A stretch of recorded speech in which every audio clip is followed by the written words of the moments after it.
आज का महत्वपूर्ण टॉपिक है अम्लीय मृदाएं। ट्वेल्थ क्लास का 6th लेसन 11th क्लास में जो आपने पढ़ा और कृषि रसायन का टॉपिक महत्वपूर्ण है। बड़े आसान क्वेश्चन आते हैं इस टॉपिक में से। सबसे पहले हम डिस्कस करेंगे अम्लीय मृदाएं नवीन ऑर्डर के अनुसार कौन कौन से वर्गीकरण। अंतरराष्ट्रीय वर्गीकरण है सोल्स का, उसमें अपने यहाँ एल्फिसोल, ऑक्सीसोल, एल्फिसोल, एल्फिसोल, ऑक्सीसोल, एल्फिसोल, यानी ये 3 महत्वपूर्ण ऑर्डर हैं जिसके तहत अम्लीय मृदाएं हैं। ये सभी ऑर्डर कहाँ पाए जाएंगे?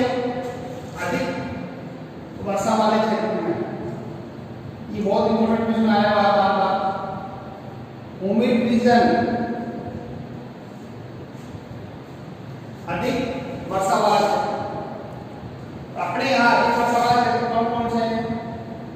आसाम है, मणिपुर, मेघालय, पश्चिम बंगाल, झारखंड। कहा यह जाता है कि अम्लीय मृदाएं ज्यादा है, इसकी बजाय लवणीय क्षारीय मृदा, लेकिन इसमें इतनी खेती की जा सकती है। इनकी जो फिजिकल कंडीशन होती है, भौतिक दशा होती है, वो ठीक होती है, इसलिए इसमें खेती करना आसान है। सामान्य स्थिति भाषा आसान स्थिति भाषा आती है। इन मृदाओं का अगर पीएच मान कम है, इसे कम सामान्य 7 से कम पीएच, ये कोई स्पेसिफिक डेफिनेशन नहीं है कि 7 से कम पीएच हो। डेफिनेशन का अर्थ है एच आयंस का एल्यूमिनियम आयंस की अधिकता, ये मतलब इसकी डोमिनेंसी पाई जाती है अडलायंस एल्यूमिनियम की। कारण क्या है? जो बेस है, कैटायंस है, अधिक वर्षा वाले क्षेत्र में लीच डाउन जमीन चले जाते हैं और तो वहां पर एच करता है। ऐसी कंडीशन कहाँ होगी? जहाँ अधिक वर्षा वाला क्षेत्र। लेकिन पौधों के लिए या फसलों के लिए वो हानिकारक अवस्था है जो एच जड़ क्षेत्र के आसपास मृदा घोल के अंदर पाए जाते हैं। इसलिए कहा जाता है अम्लीयता के 2 प्रकार, जो अम्लता पाई जाती है उसके 2 प्रकार कहे जाते हैं। एक को बोलते हैं एक्टिव एसिडिटी और एक को कहा जाता है एक्सचेंज या संचित या विनिमय। एक्टिव का अर्थ है सोल सॉल्यूशन के अंदर, अर्थात घोल के अंदर एसिड तो सांद्रता क्या कहलाती है, और ये हानिकारक है। ये कौन सी? मृदा क्लोराइड्स का अधिशोषित एच आयंस के कारण, ये नाम सुन रहा है अधिशोषित एच आयंस के कारण। लेकिन ये आपस में एक्सचेंज होता रहता है, यानी ये अधिशोषित एच आयंस की सांद्रता ज्यादा है तो ये धीरे धीरे किसमें आ जाएगी? मृदा में रहती है और जड़ क्षेत्र में डायरेक्ट फसलों की जड़ों को नुकसान होता है। सीधा क्वेश्चन आता है कि इसके एच आयंस की अधिकता से क्या नुकसान है? तो जो रूट जोन है उसके आसपास एक तो खुद हानिकारक होती है और दूसरे जितने भी कैटायंस हैं उनको लेने नहीं देती, यानी कोई जो ऊपर में झिल्ली होती है ना, उसके आसपास की सांद्रता बढ़ने से नुकसान होता है। इसका क्या हुआ? अगर इसकी मात्रा ज्यादा है तो फसलें फास्फोरस, मॉलिब्डेनम या नाइट्रोजन की अपने आप ही प्राप्यता कम हो जाएगी और पौधे उगाए। इसलिए ये नुकसानदायक। कभी कभी ये भी देखा गया है कि ऐसे सूक्ष्म तत्व भी पौधे को कम, कारण एक चीज की अधिकता है दूसरे की कमी पाई जाती है। तो सबसे पहले दोबारा रिपीट कर रहे हैं, हमने ताकि ऑर्डर क्या है पूरे क्लास की के द्वारा या कॉम्प्रिहेंसिव क्लासिफिकेशन नवीनतम वर्गीकरण के अनुसार अपने यहाँ राजस्थान में 5 ऑर्डर है। पूरी बात को 11 ऑर्डर की बात कर रहे हैं, इनके नाम है। अपने आज डिस्कस करेंगे, हमने बताया किस ऑर्डर में आते हैं, दूसरा है एल्पिसोल, ऑक्सोल, एल्पिसोल, यानी कि इसमें पूरी तरह से मतलब में पूरी तरह से एथाइंस, एल्ब्यूमिन्स या आयरन आयंस एयर एफ तथा एथाइंस की अधिकता हो जाएगी, वो सभी मरता है कहाँ? एल्पिसोल, ऑक्सोल, एल्पिसोल में। सामान्य डेफिनेशन क्या है? जिन मर्दाओं का केस 7 से कम सामान्यतः 5.5 से 6.5 के आसपास होता है, 5.5 के आसपास होता है, वो अगली मरते हैं। 6.5 से 7.5 के बीच वो वैसे अब क्या मानते हैं उसको? एज ए न्यूट्रल, उदासीन के आसपास मानता है। एक कम केस वाली मरता है, सभी किस मारे हमले मरता है। अम्लता 2 प्रकार की है, संचित और सक्रिय। सक्रिय है, एक्टिव है, ज्यादा हानिकारक है, वो कौन सी है? मृदा घोल के अंदर पाई जाती है। और जो मृदा कणों के ऊपर अधिशोषित है वो कौन सी होगी? विनिमय संधि। अब किस क्षेत्र में पाई जाती है? ये कुछ बात आता है ह्यूमिड रीजन। ह्यूमिड रीजन में यहाँ पर पहले बताया था कि सोइल फॉर्मिंग प्रोसेस होती है, मृदा निर्माण की प्रक्रिया होती है। अभी 2 प्रक्रियाओं का नाम ये बात, तो ये बात आप समझाओ। यानी कि अधिक वर्षा वाले क्षेत्र में सोइल फॉर्मिंग प्रोसेस, मृदा निर्माण की प्रक्रिया, ये 2 डोमेन होते हैं। एक का नाम है लेटाइजेशन था, हो जाएगा लेटाइजेशन। ये तो आपको बताया था कि कहां पर होंगे? अधिक वर्षा वाला क्षेत्र तो होगा ही होगा, प्लस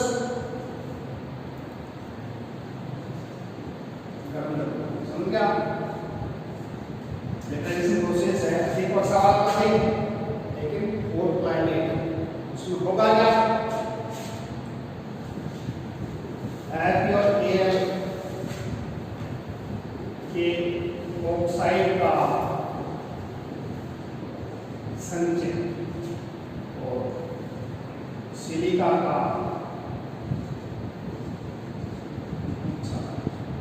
ये चीज को पकड़ना है।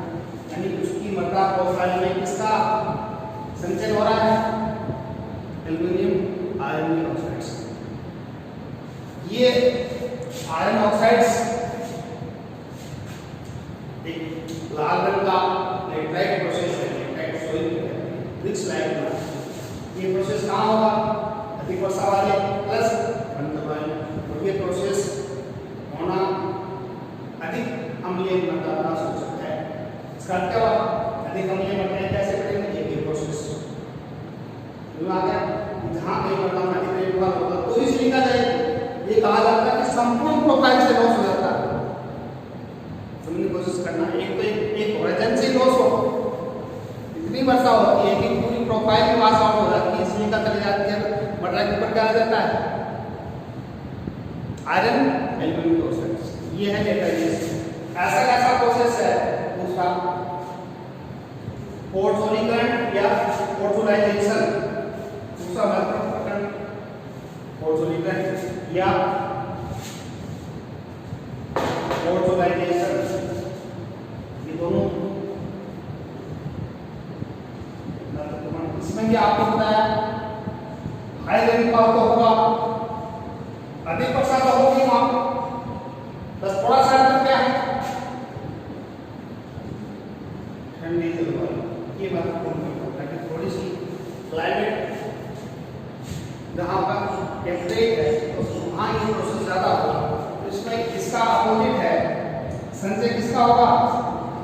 सिलिका का संचय और एयर ऑक्साइड का सोइल बनने के 2 मुख्य लवणीय क्षारीय मृदाएं बनने की 2 प्रोसेस क्या है? लवणीकरण, क्षारीय, एल्कलाइजेशन, सिलाइजेशन। मींस में लवणीकरण, क्षारीयकरण। उसमें किस बात की? घुलनशील लवणों का इकट्ठा होना या विनिमय से सोडियम का मृदा कणों पर अधिशोषण। यहाँ पर 2 महत्वपूर्ण चीजें, ELF ऑक्साइड्स का संचयन होना या सिलिका। सिलिका जिसमें अधिक है वो क्या है? आपने अम्लीय मृदा है, सिलिका की मात्रा अधिक। ये 2 प्रोसेस कहा जाता है। प्रोसेस कम बुक्स में मिलेंगे, ये बुक्स ऐसे नहीं मिलेंगे, ऐसे प्रोसेस मिलेंगे, लेकिन अगर एसिडिक सॉइल पढ़ने के दो मुख्य सॉइल प्रोसेस हैं, ये प्रोसेस अधिक रेनफॉल तो होगा ही होगा, लेकिन ये प्रोसेस है, ये भी याद रखना। लेकिन इसमें बार-बार आप याद रखना है क्लाइमेट याद रखना, दोनों प्रोसेस अधिक वर्षा वाले क्षेत्रों में होंगे, लेकिन होंगे। एक वाला कौन सा होगा? लेटराइट, नीच वाला और जो राग के समान या रसिया के साथ नाम लिया दिसंबर से। अब ये प्रोसेस के बाद ऐसे बनने के कारण क्या है? इसमें बहुत ज्यादा क्वेश्चन कभी आया नहीं, डिस्कस करने की बोर्ड में आपसे इसका है ये आपको बात बताया कि जो गतिज पदार्थ होता है, गतिज पदार्थ आया कहां से? चट्टानों की वेदरिंग, वेदर्स कितनी सुनने लगे आप आजकल। अब छह पूछ जाए क्या नाम लेंगे? वेदरिंग, वेदर्ड, वेल वेदर्स, रॉक्स होंगी, वो क्या बनाएंगे? मूल पदार्थ, गतिज पदार्थ, जिसको अपन डिपोजिट कहते हैं। अगर कुछ चट्टानों में सिलिका की मात्रा ज्यादा है तो वो सिलिका की मात्रा किस आ जाएगी? ज्यादा है। ऐसे सॉइल्स बनेंगी वो अपने आप ही एसिडिक नेचर की होंगी। उसके एग्जांपल आपको बताया होगा, ग्रेनाइट, क्वार्ट्ज, रायोलाइट, ये आपको वापस पढ़ोगे तब याद होगा। ये सभी कौन से एसिडिक, सिलिका की मात्रा ज्यादा है। इसमें कोई ऐसा जैसा आए सिंपल कि करंट मटेरियल क्या है हम आ जाए बार-बार डिस्कस कर रहे हैं। हाईली रेनफॉल होगा तो जितने भी कैटायंस हैं, से कैल्शियम, सोडियम और पोटेशियम जो भी मतलब ये कणों में अधिशोषित हैं, अधिशोषित का समझ आप उसके बाहर के ऊपर अधिशोषित है और वो एजाइंस की वजह से रिप्लेस होकर जमीन के अंदर चले जाएंगे। मृदा के हर कण के ऊपर क्या आ जाएगा? ये सेम प्रोसेस एसिडिक फर्टिलाइजर का यूज करेंगे, अम्लीय उनका उपयोग करेंगे तो धीरे धीरे मृदा क्या हो जाएगी, इसको वापस डिस्कस करेंगे आवश्यकता है।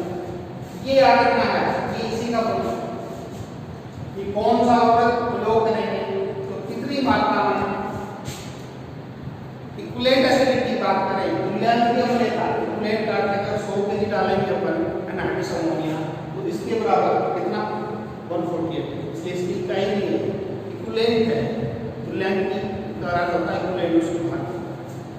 आपको बार-बार क्वेश्चन दैट में लिखाया हुआ है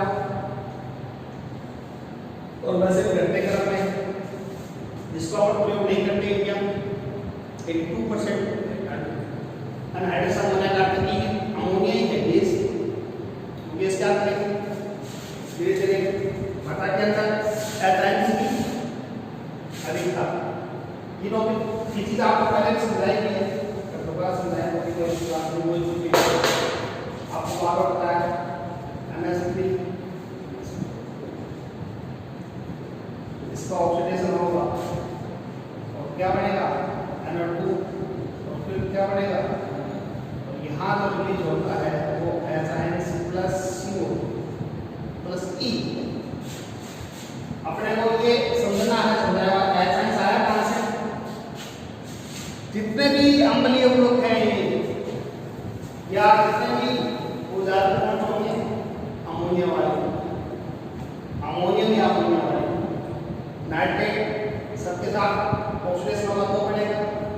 इसलिए ये जो नवजात हाइड्रोजन है ये धीरे धीरे क्या करेंगे?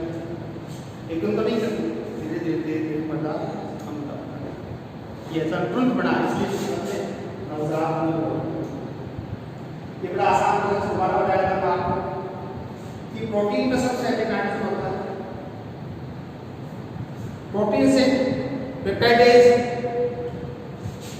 और पेप्टाइडेज से एंजाइमों को अगर सीधा भी हम दिमाग में बनाओ तो ये मानो प्रोटीन सबसे कॉम्प्लेक्स जटिल कार्बनिक पदार्थ, कॉम्प्लेक्स मतलब संकीर्ण नाम आता है, जटिल बहुत मुश्किल के साथ। इससे पेप्टाइडेज होगा,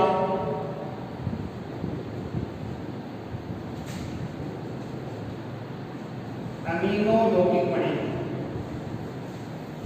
ये प्रोसेस अमीन करंट और इस NH2 से NH3 और NH4 बना हुआ है, ये कहलाता है अमोनियम एसिड।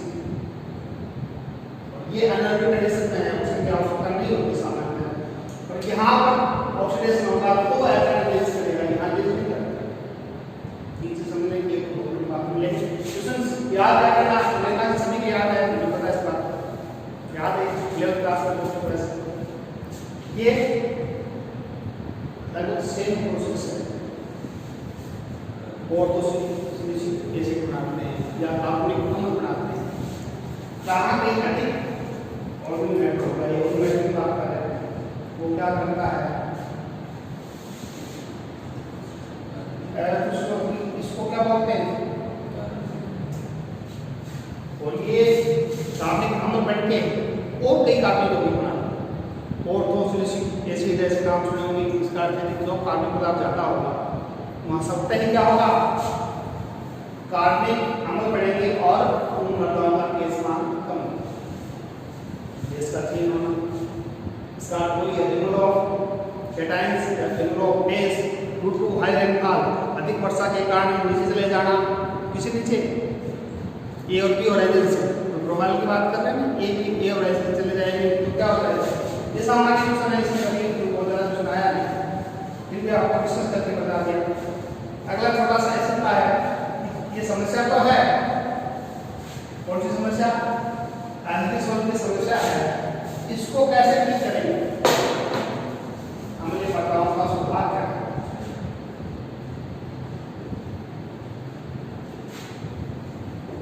अमेंडमेंट बोलते हैं उसको, सुधार, ये चूना पदार्थ लाइन मटेरियल का, ये बड़ा आसान समझ है यार, मान लो ये अम्लीय मर्दाओं के लिए रासायनिक सुधारक अम्ल है, यानी कि जिस किसी में कैल्शियम होगा, ये आपको अब समझ में आ गया, एक उसमें मिसेल लिखा होगा, अपन डिस्कस कर रहे थे, सभी छोटी टाइप फ्लैट मिसेल होता है, या मर्दा सक्रिय लिखा होगा, आड़ू भाषा में मर्दा कण लिखा होगा, लेकिन सही भाषा क्या है, मिसेल या सोइल कॉम्प्लेक्स, उस कॉम्प्लेक्स के होता है, समझते हैं, यानी कि कोलाइड्स में ही गुण है कैटायंस को अधिशोषित करने का। मर्दा के अंदर ज्यादा कोलाइड नेचर आप समझ रहे हैं, इसका क्या होगा, मर्दा के कोलाइड संकेत के ऊपर ही कैटायंस का अधिशोषण होता है, और इसी से मर्दा की जो सेंट्रोल प्रक्रिया थी वो किसे लिया गया, जो ऐसे मर्दा जो अधिकतम एसेंस अधिशोषित कर सके, वो कैपेसिटी को क्या कहा जाता है, उसकी सीईसी। तो अपन इस यहाँ बात कर रहे हैं, ये क्षमता की बात कर रहे हैं, उसके बाद क्या आपके दिमाग में आ गया, ये असेंबल है, इनको रिप्लेस किया जा सकता है। तो अगर आपने सोइल में CA ये क्या है, जैसे डाइऑक्साइड यानी ज्यादा जमा कर सकते हैं, और ये सोइल के जो भी मर्दा के अंदर क्या था, इसको रिप्लेस कर दिया। अपने को यही समस्या थी कि इसको अपन किसके द्वारा रिप्लेस कर लिए, कैल्शियम हाइड्रोक्साइड, ये अगर CO भी काम लेंगे, यानी काम सभी चुनाव पदार्थ के नाम लिखेंगे, अगर CO भी काम लेंगे तो बॉडी के साथ में क्या बना रहेगा, CO इसका अर्थ है कि मर्दा के अंदर ये मोड ऑफ एक्शन कहा जाता है। चूने मिलाने के बाद, चूना पदार्थ मिलाने के बाद मर्दा में क्या प्रक्रिया होगी, वो इसको कहा जाता है मोड ऑफ एक्शन। ये मोड ऑफ एक्शन क्या एक्शन है, अर्जुन साइंस का वो है, इसको कैसे अकेला नहीं ले सकते, इसलिए कभी भी इस तरह को जैसे आते थे अपने दिमाग में इस बात का पता करना चाहिए कि ये मिसेल के ऊपरी गुण है, या यहाँ सोइल क्लोराइड से लिखा जाता है, क्लोराइड के ऊपरी डिस्कस होता है, और इसको एक ने रिप्लेस किया। अब कौन कौन से चूना पदार्थ हैं जो काम में लेते हैं, ये चूना पदार्थ कौन कौन से चूना पदार्थ काम में लेते हैं, और उसका न्यूट्रलाइजिंग वैल्यू क्या है, ग्लास मीटर मान क्या है। इसमें से क्वेश्चन आता है कि यार नेगेटिव बात है, रिडक्शन की बात है, पॉजिटिव बात है।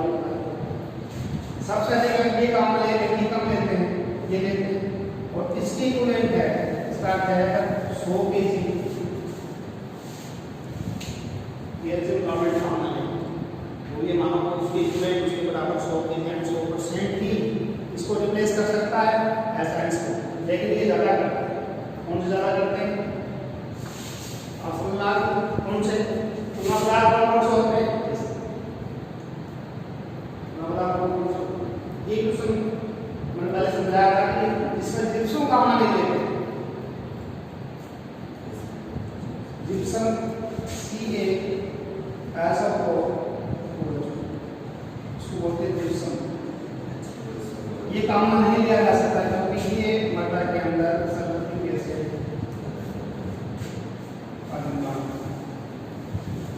इसलिए कभी भी इस बात का ये भी चुना पदार्थ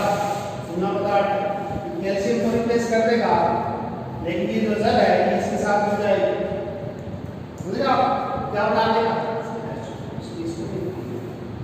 इतना समझ आ रहा है कि सामान्य नहीं है इसमें। बाकी तो देखो इसको कहा जाता है सोयल टेक्नोलॉजी, मृदा प्रौद्योगिकी की एक समस्या है। अपने यहाँ अम्लीय मृदाएं, लवणीय क्षारीय मृदाएं, पीट मत मृदाएं, दलदली वाली मृदाएं, श्वास अधिक वन वाली मृदाएं, लेकिन अपने यहाँ आपके सिलेबस में 2 नाम है, कौन से नाम है, अम्लीय मृदाएं या लवणीय क्षारीय। इसका अर्थ है कि ये समस्या है, इसका समाधान। इसके बाद थोड़े बहुत दूसरे क्या है, वही सारे का प्रयोग करें। प्रबंधन में है, ठीक हो गया। दूसरा ड्रेनेज मतलब समस्या है, पानी इकट्ठा नहीं हो, पानी इकट्ठा ज़्यादा होगा तो क्या होता है, लिस्ट आउट ज़्यादा होता है, ये चीज़ें। इसके अलावा मतलब चीज़ क्या याद आ जाए। अब ये कहा जाता है जो अमेंडमेंट तो आपने कर लिया, अमेंडमेंट के बाद आता है उसका मैनेजमेंट कि कम से कम लागत में ऐसी कौन सी फसलें लें तो इस तरह की सोयल में अधिक से अधिक उत्पादन दे सकती है। उस प्रैक्टिस को ही कहा जाता है मैनेजमेंट, यानी कौन सा क्रॉप लें, उस क्रॉप में कौन सी वैरायटी लें, कब कोई ये तो पता आपको कि एसिडिक कंडीशन में धान है वो सबसे कम पीएच पर आपने पढ़ा होगा, लेकिन वो सेंसिटिव नहीं है, उसको यहाँ नहीं नाम दिया गया। इसका मतलब कि वो एसिडिक सेंसिटिव का नहीं है। हाँ, कम पीएच पर वो उगता पानी उबला रहता है तो उसकी नेचर है।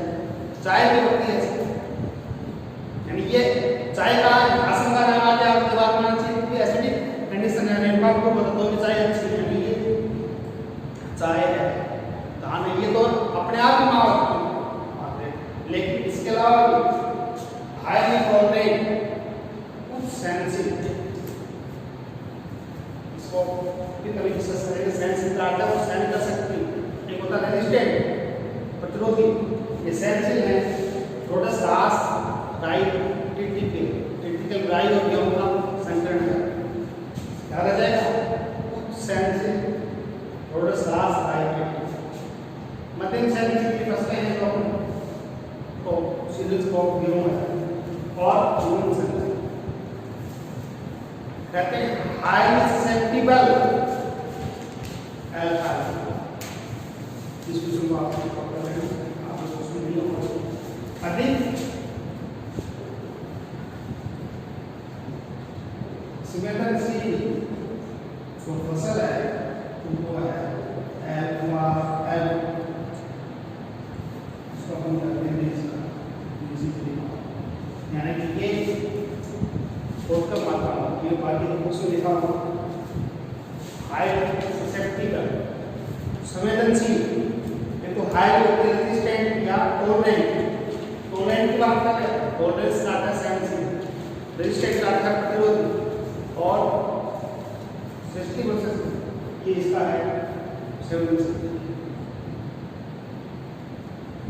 इस तरह से ये आपका छोटा सा टॉपिक था, लास्ट इसका पॉइंट है कि दो याद करनी है आपको, छोटा सा टॉपिक था। इस पर लास्ट है कि कितनी मात्रा में चूना मिलाया जाए, जितनी मात्रा में चूना मिलाया जाए, इसका एक मेथड दिया था साइंटिस्ट का नाम था शूमेकर।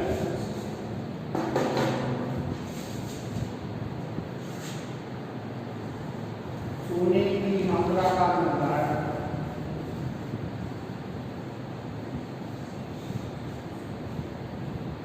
की विधि किसने देखी?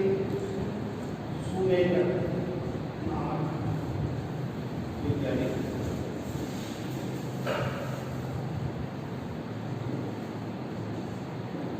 शूमेकर कितनी मात्रा में है? एक बात।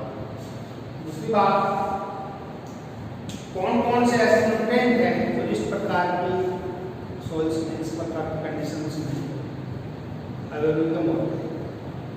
ये कुछ आता है आपको बार होता है कि फास्फोरस एक ऐसा एलिमेंट है जो कम पीएच पर भी उपलब्ध नहीं होता। कम पीएच पर क्या बनाएगा? एल्यूमिनियम या आयरन फास्फेट। ज्यादा पीएच पर जिंक फास्फेट बनाएगा या टाई या die calcium phosphate, calcium phosphate ज्यादा बना लेगा तो अवेलेबल नहीं होता। तो आपको क्या था? पीएच फास्फोरस 6.8 या 6.5 से लेकर 7 पीएच तक की सबसे अधिक तो 7.8 बताई गई है।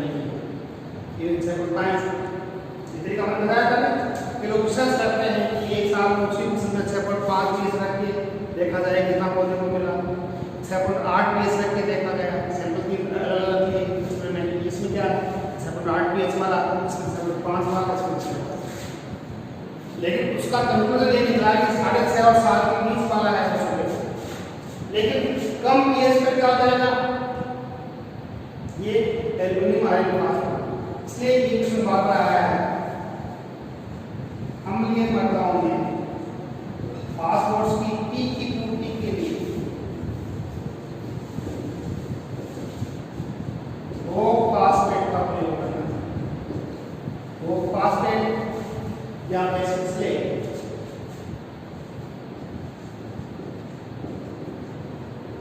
वो नाम आते हैं जो रोक फास्फेट कहता है। अम्लीय मात्राओं में सुटेबल फास्फोरस कौन सा है? रोक फास्फेट होगा या बेसिक स्लेट होगा। बेसिक स्लेट क्या चीज है? इस्पात, लोहे के उत्पाद के रूप में जो कचरा निकलता है ना बुरादा, जो लकड़ी का बुरादा होता है बहुत बारीक कचरा, जैसे बड़े बड़े काटरे या दूसरे इंस्ट्रूमेंट बनता नहीं, कचरा बहुत फैला हुआ थोड़ा सा ये इसमें सुधारक भी है। इसका क्या बेसिक नाम समझा? बेसिक क्या है? ज्यादा छाल है, ज्यादा छाल है तो अम्लीय मात्राओं में मिलाएंगे क्या करेगा? पीएच कम करेगा। तो ये basic slate as a amendment के रूप में काम लेते हैं, मृदा सुधारक के रूप में काम लेते हैं। कौन से मृदा सुधारक में? अम्लीय मात्राओं सुधार में काम लेते हैं। रोक फास्फेट अपने आप में मिनरल्स है, खनिज है जो पाया जाता है अपने रास्ता में जानवरों में ये भी क्या करता है? इस तरह की मात्राओं में सुटेबल है। डीएपी है, सुपर फास्फेट जल्दी किस्म है। आगे आपने कुछ याद करवाया था कि सोइल में ज्यादातर एपेटाइट के रूप में यूज ये बहुत ही महत्वपूर्ण थोड़ा सा टॉपिक था, उसको याद